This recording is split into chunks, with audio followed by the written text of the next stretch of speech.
که غواړئ چې بریالي شئ نو واضح او بدلون منونکي دواړه واوسئ. د بدلون منلو په برخه کې تر ټولو غوره قاعده وایي چې اهداف مو باید واضح وي، خو د ترلاسه کولو په بهیر کې باید بدلون منونکي واوسئ. تل هڅه وکړئ چې د خپل فوق العاده او هوښیار ذهن اغیز ومنئ. د خوشبختۍ او ګټور تصادف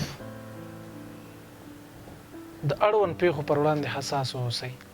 د نورو کسانو د افکارو، هڅو او تجربو په وړاندې پرانیستي اوسئ. ژمنه وکړئ چې بدلون منونکي او پرانیستي اوسئ.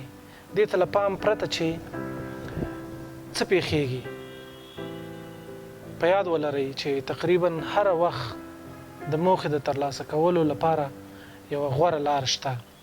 ستاسې مسؤلیت باید دا وي چې بیدار اوسئ چې دا لاره کومه یوه کیدی شي، تر څو یې پیدا کړئ او د یو نوي مسیر له لارې ځان په چټکۍ خپلې موخې ته ورسوئ.